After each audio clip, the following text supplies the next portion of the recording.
Okay, we are live. It is Tuesday at 5:30. It is time for our Woodlands Plastic Surgery Live. This is our live Q&A where people email in, call in, text in. You also can send via our stories on Facebook and Instagram any questions that you have. We are live, so a lot of it is improvisatory. It's our opportunity to basically just go over common questions people have. People are also welcome to submit questions that are more, kind of entertainment based, talking about celebrity results or episodes of Nip Tuck or just any random plastic surgery question you guys have. It's fair game. So without further ado, we'll get this week started off. Let's see, we had a question about, do implants really need to be replaced every 10 years? What happens if you don't replace them? The implant replacement every 10 years is a very common kind of misconception at this point. With the older implants, I do believe older surgeons would tell people it needs to be changed every 10 years because the old implant ruptures, and I'm talking old like from the 90s, were really problematic. They really did cause some issues. That's the reason why the silicone implants were pulled from the market. Back in the 90s was related to this. There was a huge news expose from Connie Chung. There were all these women coming forward concerned that it was causing these connective tissue diseases, lupus, rheumatoid, scleroderma, all these kind of rare entities.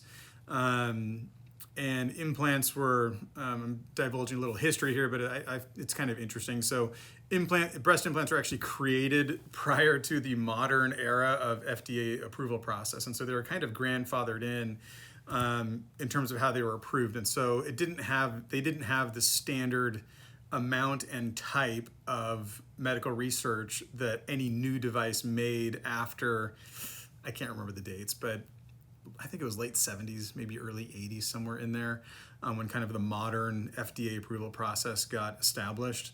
So those implants are kind of grandfathered in. We didn't have the research to say, to prove wrong that these diseases had nothing to do with the implants. So the devices were pulled from the market. FDA said, hey, maybe they're causing problems, maybe not. We don't have the data. Let's figure it out.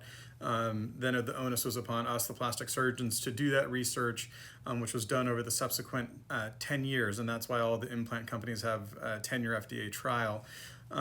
Following that, they were reapproved for use in cosmetic surgery patients in 2006. That being said, so there was no relationship to those disease processes, all the autoimmune things and things like that.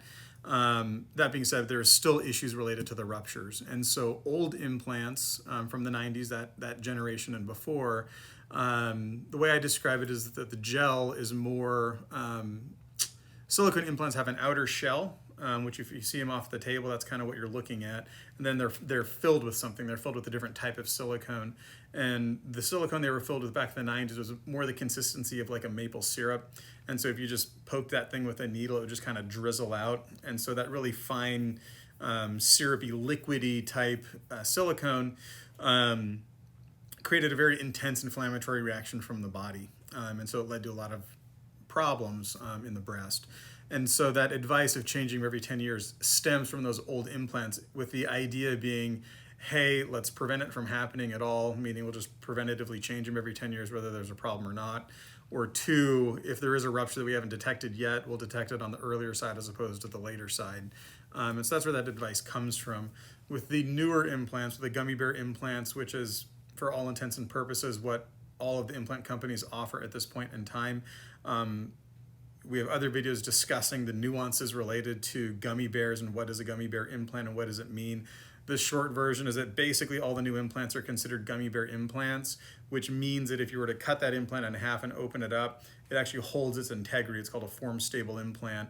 It holds its integrity and doesn't spill or anything like that. The old implants, again, you poke a hole and it drizzles like maple syrup everywhere. The new implants, it's like a gummy bear. You open it up, it holds its structure, it doesn't get all over the place. And so a very long-winded way of saying newer implants placed since 2006, and especially anything in the last 5 or 10 years, we say if they're not causing a problem, you don't have to do anything, you can leave them alone. So I think that answers her question. Yeah, and that also covers what happens if you don't get them changed. So the older implants, you just need to keep an eye on them with ruptures. And really the most practical way to do that is with just normal breast imaging. Every female over the age of 40 or 10 years younger than the first degree relative who had breast cancer. So if your mom got diagnosed at 45, you should start getting screened at 35.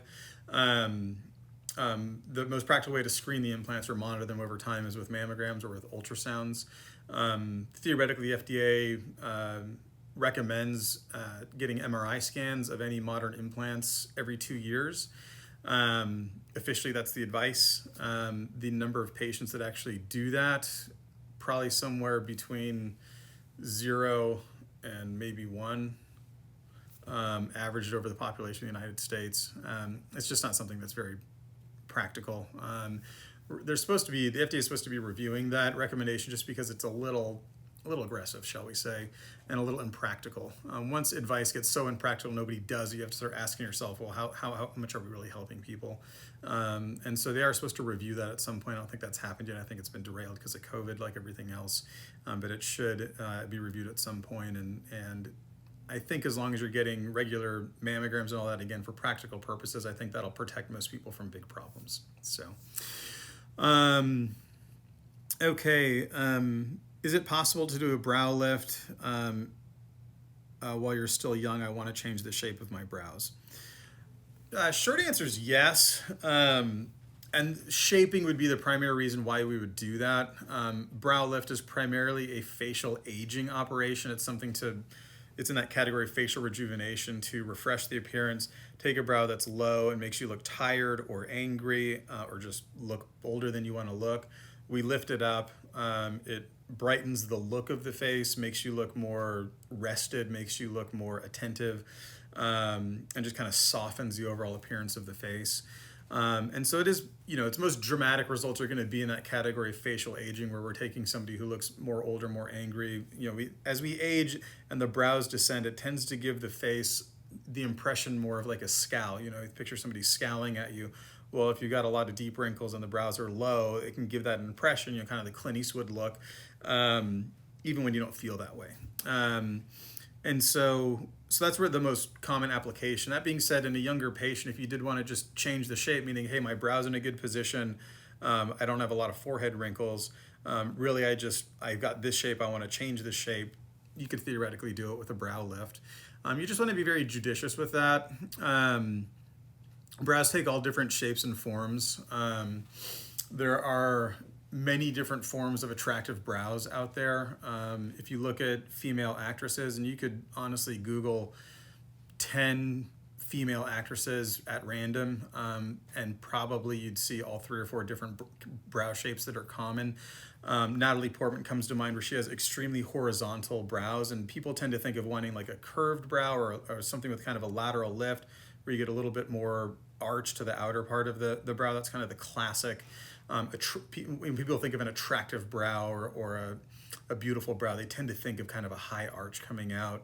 But Natalie Portman's an excellent example of a very beautiful appearance to the face.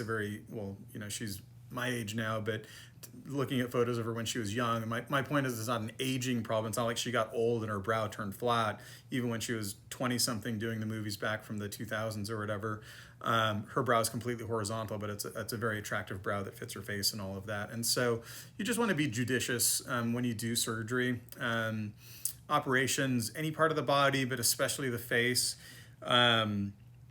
you can't just keep doing it over and over and over again and still get nice results. And so you just want to be very judicious when you kind of spend that operation. I tell everyone, generally speaking, your first operation is going to be your best one.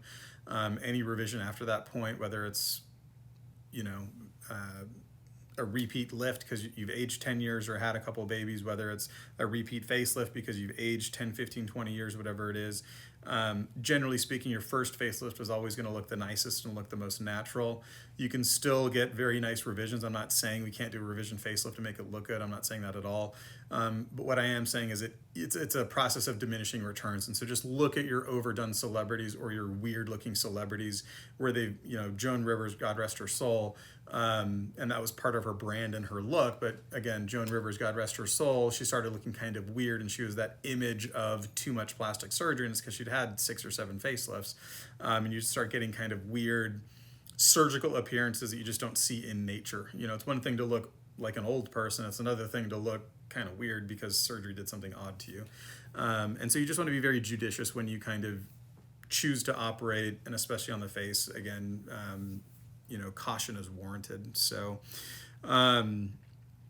if you do that, wear the scars. So scar location and brow lift.